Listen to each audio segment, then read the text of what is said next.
दोस्तों, क्या आपको कभी ऐसा लगता है आप कितना ही अच्छा करने की कोशिश करते हैं लेकिन आपके साथ बुरा ही होता है। अच्छे कर्म का कोई फल नहीं मिलता है, उल्टा लोग आपको ही दोष देने लगते हैं, भले चाहे आपने उनका कितना ही अच्छा करने की कोशिश क्यों ना की हो। तो दोस्तों, इसका उत्तर भगवान विष्णु ने नारद जी को दिया है। दोस्तों, एक बार भगवान विष्णु बैकुंठ लोक में बैठे हुए होते हैं, तभी नारद जी नारायण नारायण करते हुए बैकुंठ लोक पहुंच जाते हैं। भगवान विष्णु अपने भक्त नारद को देखकर प्रसन्न होते हैं और कहते हैं, हे वत्स, आज तुम अवश्य ही कोई महत्वपूर्ण समाचार लेकर आए हो। नारद जी कहते हैं, हे प्रभु, आप तो सर्वज्ञाता हैं, आपसे क्या छिपा हुआ है, आप तो सब कुछ पहले से ही जानते हैं, मैं आपको क्या समाचार दे सकता हूँ। भगवान विष्णु कहते हैं, हे वत्स, फिर तुम इतनी शीघ्रता से किस कारण से आए हो। नारद जी कहते हैं, हे प्रभु, आप सब कुछ जानते हैं और मैं किस कारण से आया हूँ यह भी आपको अच्छे से पता है, लेकिन फिर भी मैं आपको बताने की चेष्टा करता हूँ। हे प्रभु, मैं आपके पास यह जानने के लिए आया हूँ कि मनुष्य अच्छे कर्म करने के बाद भी दुखी क्यों रहता है। पृथ्वी लोक का भ्रमण करके मैं अभी आया हूँ और मैंने कई मनुष्यों को देखा है जो अच्छे कर्म करने के बाद भी दुखी रहते हैं, किंतु आपने तो कहा है कि अच्छे कर्मों का फल अच्छा ही मिलता है, फिर उन मनुष्यों को जीवन में दुख क्यों मिल रहे हैं। क्या अच्छे कर्म करना पाप है। नारद की बात सुनकर भगवान विष्णु मुस्कुराने लगते हैं और कहते हैं, हे वत्स, तुमने आज बहुत ही महत्वपूर्ण प्रश्न किया है और मैं यह भी जानता हूँ कि तुम्हारे मन में यह प्रश्न क्यों उत्पन्न हुआ है। मैं तुम्हारी इसी शंका का समाधान अवश्य करूँगा। इस प्रश्न का उत्तर बताने से पहले मैं तुम्हें एक कथा सुनाता हूँ। इस कथा को तुम ध्यान से सुनना, तुम्हें तुम्हारे सभी प्रश्नों के उत्तर मिल जाएंगे। नारद जी कहते हैं, हे प्रभु, मैं इस महान कथा को ध्यान से अवश्य सुनूंगा। यह मेरा सौभाग्य है कि आपके मुख से यह कथा मुझे सुनने को मिल रही है। फिर भगवान विष्णु नारद जी को वह कथा सुनाने लगते हैं। हे वत्स, एक समय की बात है, मध्य देश में एक अत्यंत शोभायमान नगरी थी। उस नगरी में एक किसान रहता था। किसान के पास बहुत सारी गाय बैल और बहुत सारी जमीन थी। किसान नित्य खेत में काम करता था और अपने परिवार का पालन पोषण करता था। उस किसान के पास किसी चीज की कोई कमी नहीं थी। उसके घर में धन धान्य सब कुछ था। उस किसान की 3 संतानें भी थीं जिनसे वह बहुत अधिक प्रेम करता था। किसान ने अपनी संतानों के लिए बहुत सारा धन और संपत्ति इकट्ठा करके रखी थी ताकि उसकी संतानों को कभी दुख ना झेलना पड़े। किसान अपने बेटों से बहुत प्यार करता था, बहुत प्रेम करता था। वह हमेशा उनका ख्याल रखता था, जो चाहिए वह अपने पुत्रों को देता था। उसने अपने संतानों को पढ़ाया लिखाया, जो चाहिए वह किया। फिर जवान होने पर उसने तीनों लड़कों का विवाह भी करा दिया। लेकिन किसान अपने बेटों को कभी कोई काम करने नहीं देता था। उस किसान को हमेशा डगर लगा रहता था कि अगर उसके बेटे खेत में काम करेंगे तो बीमार पड़ जाएंगे, अगर उसके बेटे कहीं बाहर काम करेंगे तो उन्हें कष्ट सहन करना पड़ेगा। इसलिए किसान अपने बेटों को कोई काम नहीं करने देता था, हमेशा अपने बेटों की देखभाल करता रहता था।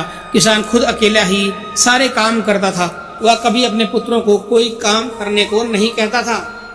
फिर उसे लगता था अगर वह अपने पुत्रों को कोई काम करने को कहेगा तो वो दुखी हो जाएंगे और उसे छोड़कर चले जाएंगे, क्योंकि बचपन से ही किसान ने अपने बेटों को बड़े लाड़ प्यार से पाला था, हमेशा उनके भले के बारे में ही सोचता था। उसके मन में अपने बच्चों के लिए प्रेम था, लेकिन वह किसान नहीं जानता था कि वह कितनी बड़ी भूल कर रहा है। उसे लगता था कि अगर उसके बच्चे काम करेंगे तो वे सभी बीमार पड़कर मर जाएंगे। इसी डर से उसने अपने बेटों को कभी कोई काम करने नहीं दिया और खुद अकेले ही सारा काम करने लगता था। किसान के लाड़ प्यार के कारण उसके तीनों लड़के अब निकम्मे हो चुके थे। उन्हें कोई दूसरा काम नहीं आता था और व्यवहारिक ज्ञान भी नहीं था कि लोगों के साथ कैसे व्यवहार करना चाहिए। घर पर सब कुछ आसानी से मिल जाता था, तो उन्हें बाहर की दुनिया के बारे में ज़्यादा कुछ पता नहीं था। अब किसान बूढ़ा होने लगा था और उससे अपने बच्चों की चिंता सताने लगी थी। उसकी मृत्यु के बाद उसके पुत्र कैसे जिएंगे, उन्हें कहीं खेत में तो काम करना नहीं पड़ेगा, इसी चिंता में वह किसान हमेशा दुखी रहता था। अब बुढ़ापे में उस किसान से काम नहीं हो पा रहा था, जिससे घर की आमदनी कम होने लगी थी। उसके तीनों पुत्रों की परिवार में भी बड़ा उसके तीनों पुत्रों का परिवार भी बड़ा हो गया था। उनके भी पुत्र पुत्रियां हो गई थी। अब इतने बड़े परिवार को संभालने के लिए अधिक धन और अनाज की आवश्यकता पड़ रही थी, लेकिन किसान इतना सब कुछ अकेले नहीं कर पा रहा था, जिससे उसके पुत्र भी अब उससे द्वेष करने लगे थे। सारा दोष वे पुत्र अपने पिता पर डालने लगे थे। उस किसान के पुत्रों को अपने पिता पर बहुत अधिक क्रोध आने लगा था। वो सोचने लगे थे कि हमारे पिता ने हमारे लिए कुछ नहीं किया, जीवन भर काम करके उसने हमारे लिए कुछ भी नहीं छोड़ा, सब कुछ कमाकर खर्च कर दिया। अगर बहुत सारा धन इकट्ठा करके रख देता तो हम जीवन भर बैठकर आराम से खा सकते थे, लेकिन हमारे पिता ने हमारे लिए कुछ भी नहीं किया। भगवान विष्णु कहते हैं, देखो नारद, उस किसान ने बचपन से ही अपने पुत्रों को बहुत अच्छी तरह से देखभाल की थी। उसने उनकी हर मांग पूरी की थी, जो जो उन्हें चाहिए था वह सब कुछ दिया था। उसने कभी कोई काम करने नहीं दिया, सारा काम वह खुद अकेले करता था। उसने अपने बेटों को कभी कोई कष्ट नहीं होने दिया। उसने अपने बेटों के लिए हमेशा अच्छा ही करने की कोशिश की थी। उसने कभी उनका बुरा करने की मन में विचार तक नहीं किया था। लेकिन इतना सब कुछ होने के बावजूद भी उस किसान के पुत्र उसे भला बुरा कहने लगते हैं, सारा दोष अपने पिता पर ही डालने लगते हैं। तो तुम बताओ नारद, अब इसमें गलती उस पिता की है या उसके पुत्रों की? नारद जी आश्चर्य में पड़ जाते हैं और सोचने लगते हैं और कहते हैं, प्रभु उस किसान के पुत्रों की गलती है। उनके पिता ने उनके लिए इतना कुछ किया, अपना पूरा जीवन उन पर न्यौछावर कर दिया, उन्हें जो चाहिए था वह सब कुछ दिया, लेकिन अपने पिता का धन्यवाद करने के बजाय वो अपने पिता को ही दोष दे रहे हैं। फिर भगवान विष्णु कहते हैं, नहीं नारद, उसमें इस किसान के पुत्रों की कोई गलती नहीं है। नारद जी कहते हैं, वह कैसे? प्रभु भगवान विष्णु कहते हैं, हे नारद, मैं तुम्हें समझाता हूँ, तुम ध्यान से सुनो।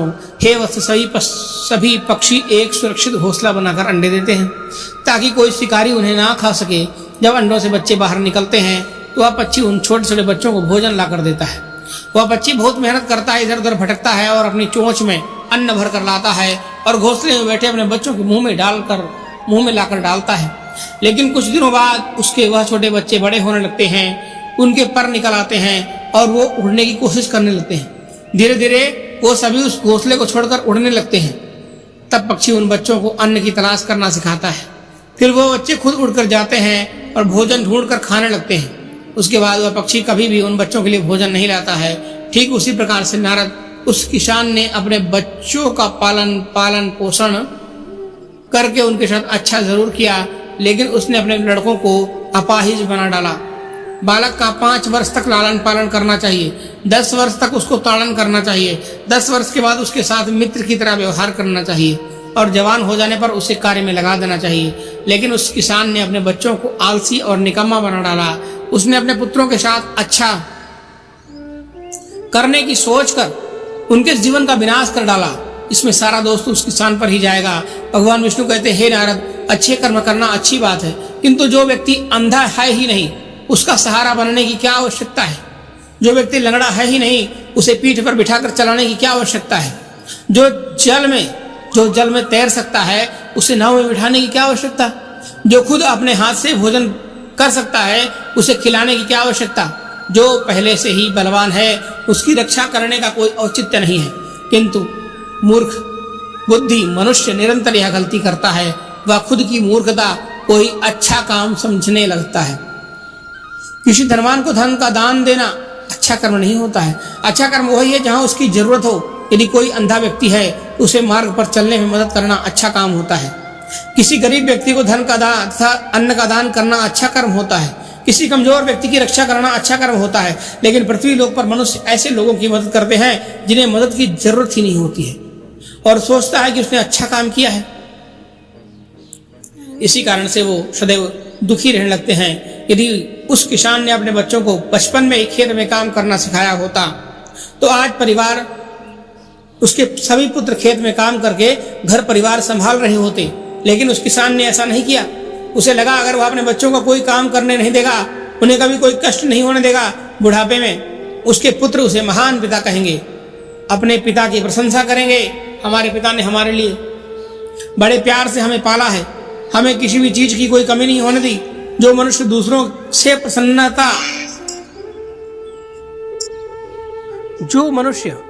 से प्रशंसा पाने के लिए अच्छे कर्म करता है तो उसे उस अच्छे कर्म का कोई फल नहीं मिलता है। अच्छा कर्म केवल निस्वार्थ भाव से करना चाहिए, उसके बदले में कुछ पाने की उम्मीद नहीं करनी चाहिए। हे नारद, देहधारी मनुष्यों के लिए पुरुषार्थ ही कर्म है, उसे पुरुषार्थ अवश्य करना चाहिए।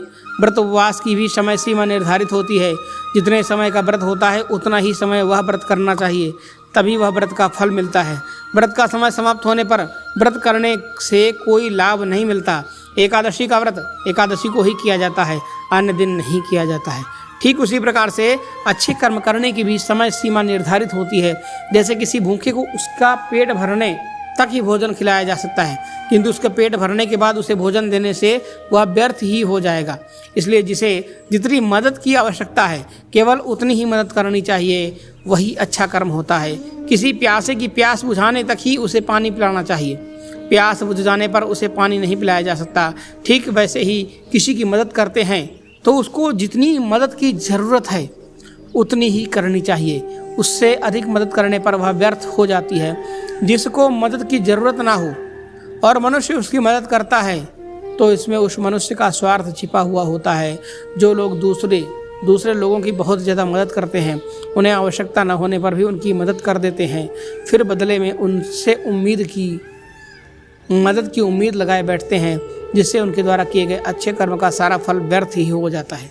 फिर नारद जी को सब कुछ समझ में आ जाता है और वो कहने लगते हैं, प्रभु आप धन्य हैं, आपने अच्छे कर्म और उसके फलों का जो महत्वपूर्ण ज्ञान दिया है वह समस्त मानव जाति के कल्याण के लिए अत्यंत उपयोगी है।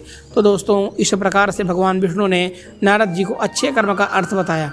अर्थात आपको यह कथा कैसी लगी कमेंट करके ज़रूर बताइएगा। अगर आपको यह जानकारी अच्छी लगी हो तो वीडियो को लाइक ज़रूर करिएगा, कमेंट बॉक्स में जय श्री हरि विष्णु ज़रूर लिखिएगा, साथ ही हमारे इस चैनल को सब्सक्राइब कर लीजिएगा। धन्यवाद आप सभी को।